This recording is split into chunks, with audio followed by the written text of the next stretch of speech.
Grande e maravilhoso Deus, eterno e poderoso, eis-nos aqui, Senhor, para mais uma vez trazer a força da Sua palavra, o seu poder e grande glória que estão descritos neste livro de Isaías, filho de Amós.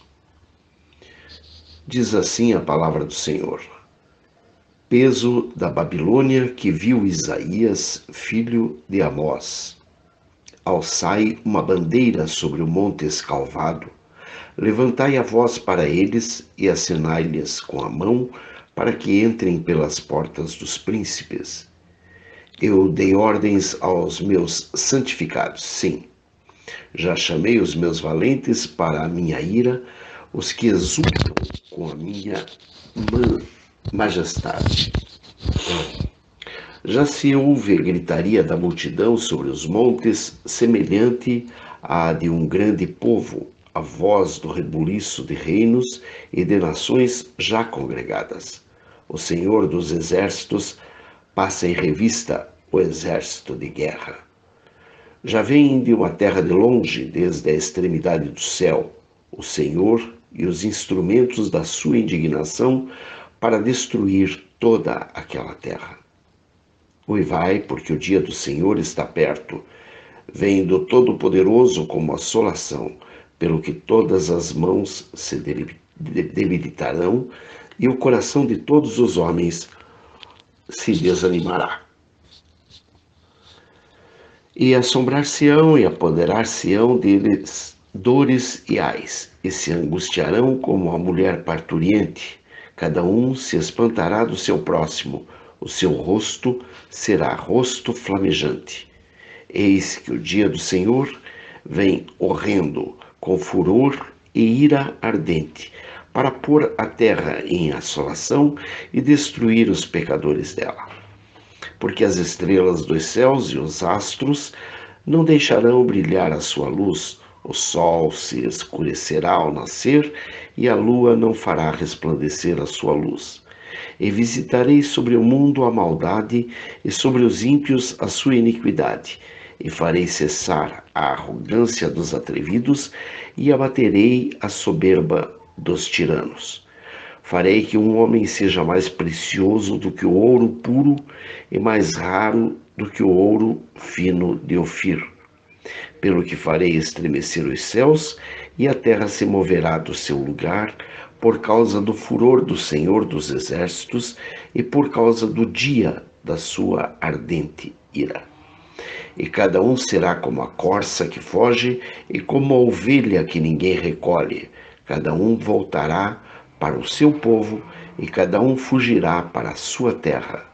Todo o que for achado será traspassado, e todo o que for apanhado cairá à espada, e suas crianças serão despedaçadas perante os seus olhos. As suas casas serão saqueadas, e a mulher de cada um violada. Eis que eu despertarei contra eles os medos, que não farão caso da prata, nem tampouco desejarão ouro. E os seus arcos despedaçarão os jovens, e não se compadecerão do fruto do seu ventre. O seu olho não poupará os filhos. E Babilônia, o ornamento dos reinos, a glória e a soberba dos caldeus, será como Sodoma e Gomorra, quando Deus as transtornou. Nunca mais será habitada, nem reedificada de geração em geração, nem o árabe armará ali a sua tenda, nem tampouco os pastores ali farão deitar os seus rebanhos. Mas as feras do deserto repousarão ali, e a sua casa se encherá de horríveis animais, e ali habitarão os avestruzes, e os sátiros pularão ali, e as feras uivam, gritarão umas às outras nos seus palácios vazios, como também os chacais nos seus palácios de prazer. Pois bem, perto já vem chegando o seu tempo, e os seus dias não se prolongarão. Isso é o que está no livro de Isaías, capítulo 13, versículos 1 a 22. Trata da ruína da Babilônia e do livramento de Israel. E nós vemos aqui a condição em que Deus se utiliza dos seus servos, mesmo aqueles que não são, digamos, os verdadeiros servos de Deus, mas que são pessoas que são usadas por Deus no momento que Ele quer usá-las. Não é no momento que elas se permitem ser usadas, não. É no momento que Ele ousa, que Ele faz com que cada um desses inimigos dele sejam enviados contra aqueles a quem Deus tem preparada a grande obra da destruição, pelo fato de que seja a forma como Deus usa dos nossos inimigos, muitas vezes, a fim de que eles sirvam de chicote contra nossos lombos por conta dos nossos próprios pecados. Desta forma, é claro que o povo, de certa forma, fica cada vez mais irritado, cada vez mais nervoso, mas nós percebemos que o próprio Deus é quem move os homens, ainda que eles sejam, às vezes, até inimigos de Deus mesmo, para usá-los conforme o rigor que seja necessário.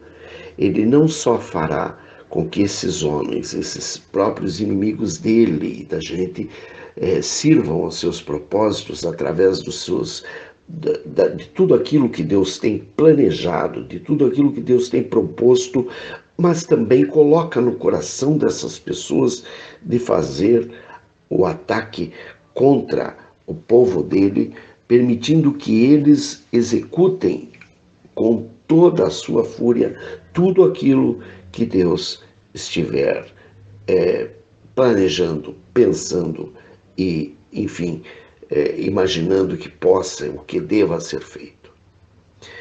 É natural que Deus, ele não é o autor do pecado, de jeito nenhum, mas se ele precisa, ele fará de tal forma que mesmo aquele pecado possa ser usado para louvor e glória do Senhor. Ele não, mesmo ele não sendo o autor do pecado, mas ele tem o domínio sobre tudo e sobre todas as coisas, quer seja ele autor, quer não. Não importa. Tudo o que está sob os céus, tudo o que está acima dos céus, tudo que está abaixo da terra, tudo que está no mais profundo do oceano, a ele deve honra, louvor e glória. E dessa forma, esses medos, juntamente com os persas que estão descritos nessa passagem de Isaías, no capítulo 13, vão executar todo o trabalho. E mais interessante, eles não aceitarão suborno, porque eles estão ali para um trabalho. E para esse trabalho, eles vão dar tudo o que têm por suas vidas.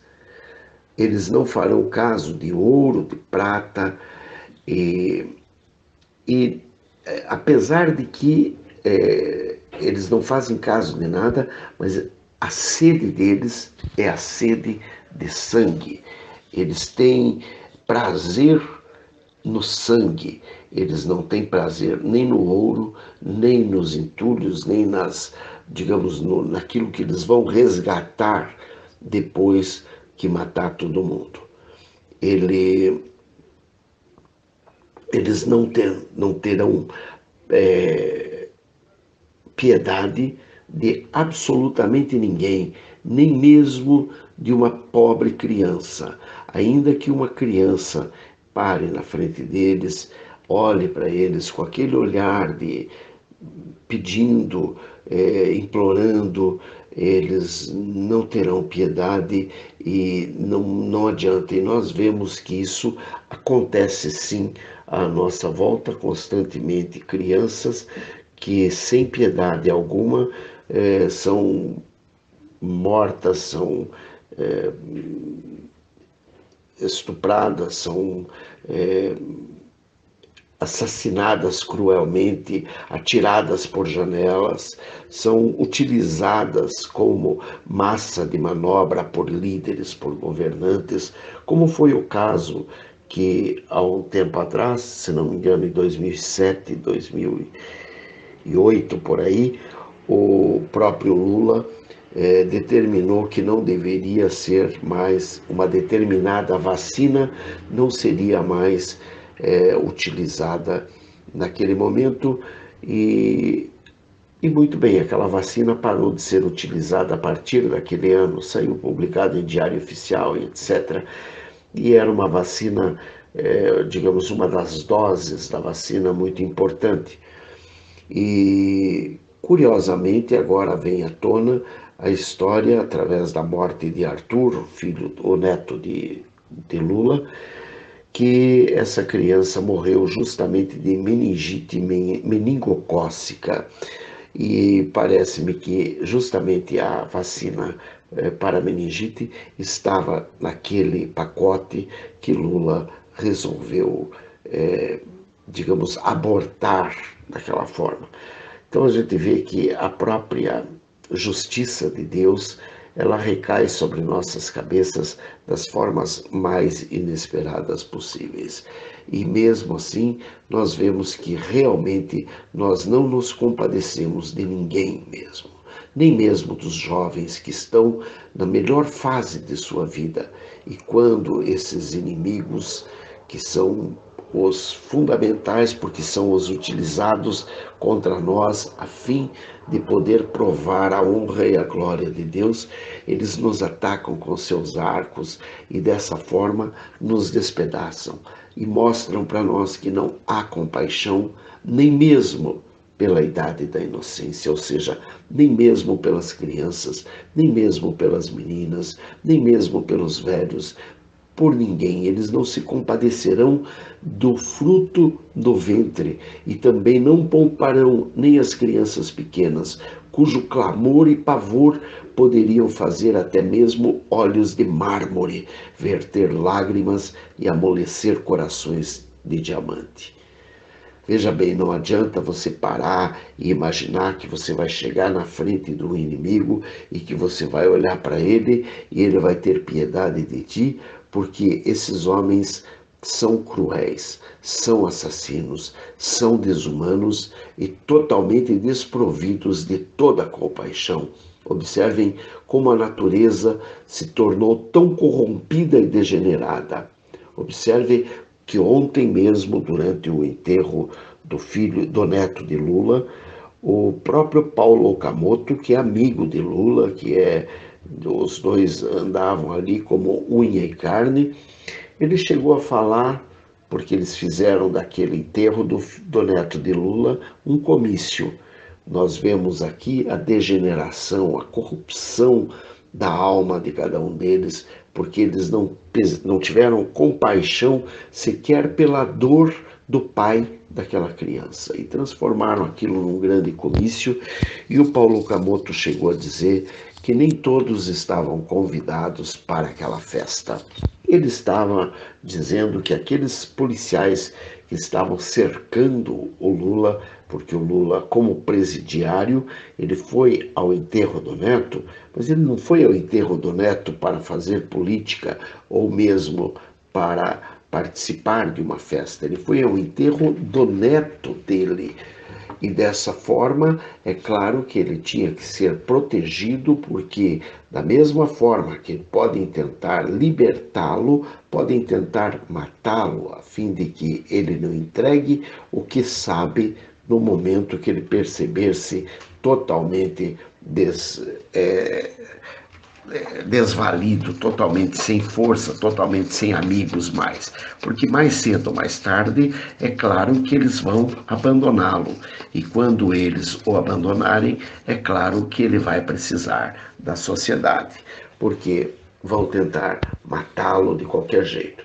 E aí ele quis dizer que aqueles policiais não eram bem-vindos àquilo que ele chamou festa, e que dessa forma ele estava fazendo uma alusão de que aquilo era em desconformidade com o que estava acontecendo. Ora, gente, em primeiro lugar, ali não estava havendo uma festa, estava havendo, sim, um momento de pranto, de dor, porque uma criança foi morta. Tudo bem, ela foi morta pela condição natural da vida, porque naquele momento a vida resolveu ceifar aquela vida, né? A própria natureza resolveu ceifar aquela vida. E dessa forma, essa criança teve uma doença que pode pegar em qualquer pessoa, a qualquer instante, e pode sim, de fato, levar a qualquer um de nós a qualquer instante. Mas naquele momento era aquilo, era o sentimento de dor da mãe e do pai de Arthur. E dessa forma nós vemos então que nós todos estamos desprovidos de compaixão, que nós todos nos tornamos cruéis, desumanos e desprovidos de compaixão. Nós temos que ver que a natureza, ela está tão corrompida e tão degenerada que Deus permite que dessa forma venha a execução da sua justiça contra nós, das formas muitas vezes até que nos parecem ser cruéis. Mas nós nos devemos lembrar que Ele é o Deus a quem pertence a vingança.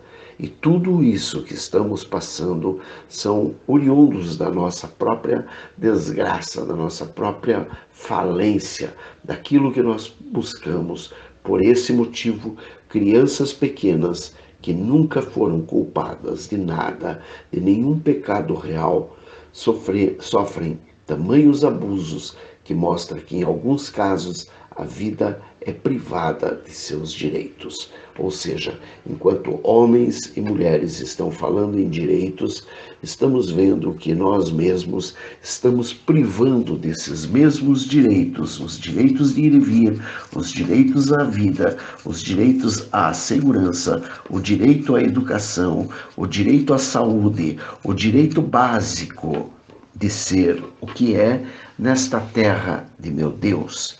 Nós temos desprovido esse direito da vida de nossos herdeiros, de nossos filhos, de nossos netos, dessas crianças que circundam à nossa volta, que andam à nossa volta, clamando por nós, que nós mesmos tenhamos misericórdia deles, a fim de que eles possam vir a usufruir ainda que um pouco disso que Deus tem provido para cada um de nós, que se chama vida.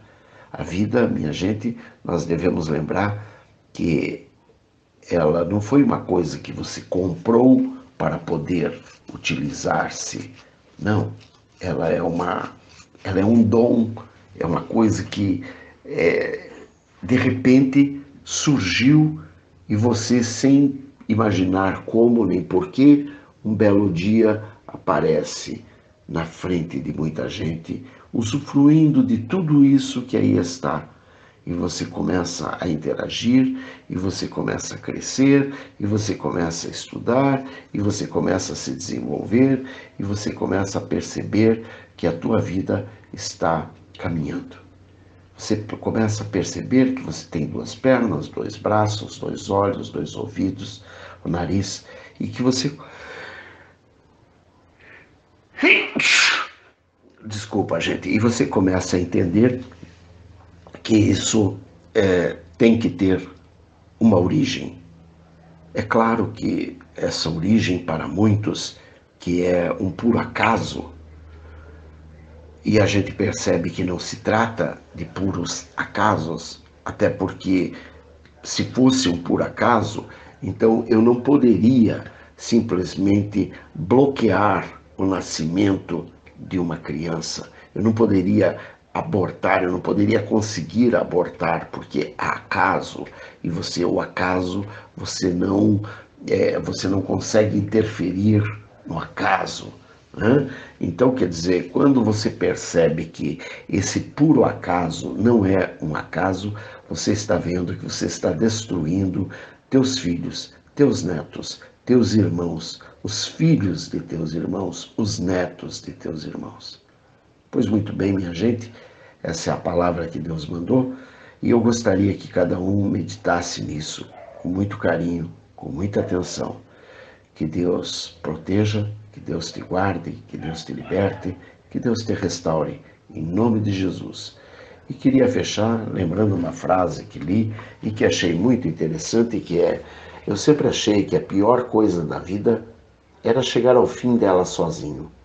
Hoje sei que a pior coisa é terminar a vida cercado de pessoas que fazem você se sentir sozinho.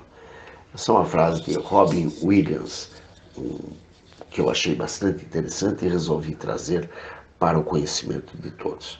Um grande abraço, beijos, bye, fui!